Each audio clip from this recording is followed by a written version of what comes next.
The Metamorphoses is, formally speaking, I suppose, an epic poem. It's a long poem. It's written in hexameter verse, and it deals with heroes and myths, the kind of subject matter which an epic poem doesn't absolutely have to deal with, but generally does. On the other hand, it doesn't have an overarching plot in the way that the Iliad does, which is part of the story of the Trojan War, or the Aeneid does, which is the story of Aeneas leaving Troy, going to Italy, having lots of fights, and ultimately leading to the foundation of Rome. The overarching plot, if this is what you can call it, of the Metamorphoses, is the entire history of the world. Explicitly starts from the creation of the universe and goes down to what Ovid calls his own time, actually, strictly speaking, a little bit beyond that, because he talks about how he is going to live forever. So he's predicting a bit into the future after his death as well. And there's a sense in which you can kind of view this in two ways. On the one hand, that might be something which makes this an impossible kind of genre. It's not quite epic because it doesn't have enough of a story. It doesn't have a sense of purpose to it, if you like. On the other hand, you could say this makes it the most epic that's ever been, because it does have a story. It's going from the start of the universe to the present day. And if epic is also supposed to be about something grand and something ambitious, you couldn't really get much grander and more ambitious than an entire history of the universe. Ovid starts off the Metamorphoses, as I said, with the creation of the universe, and there's a sense in which we kind of feel, well, okay, this is a suitably kind of grand and elevated topic. But as he goes through book one, we end up with the story of Apollo and Daphne, where Apollo has just engaged in this, again, a nice epic activity of killing a giant snake, which is, sort of thing we like in epic.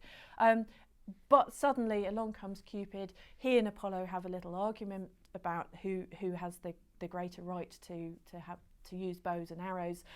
Cupid shoots Apollo with an arrow. He falls in love with Daphne.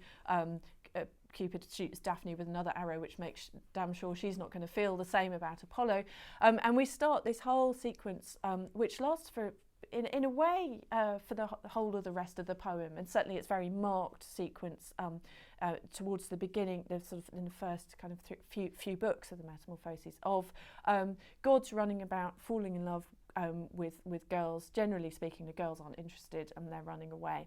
And this is very much, obviously privileging the ideas of love and attempts at seduction, quite often actually stories of rape as well, which aren't at all what we expect of epic in the sort of broadest terms, and which are also at the same time referring back to Ovid's earlier work, where he's been a love poet and has very much kind of prided himself on being a love poet and defined himself as a love poet before.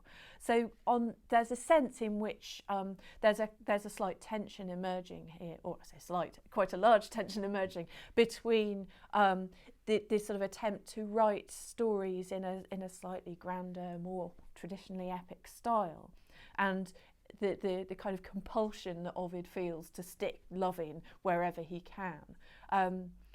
On the other hand, as Ovid himself sort of later on in his exile poetry points out, it's not the case that love shouldn't exist in epic at all. You get a lot of very famous love stories in epic. Dido and Aeneas, perhaps, obviously springing to mind. So there's a way in which, if Ovid were kind of attacked, you say, well, what do you think you're doing? This is supposed to be epic and you've got all these love stories in. He could turn around and say, well, love isn't so unepic a theme. But of course, the way, it being Ovid, he doesn't just have a bit of it, he has a lot of it. So he kind of takes this idea of there being an excuse for writing love stories within epic, but really milks it and makes sure that he can get an awful lot of the erotic into the Metamorphoses.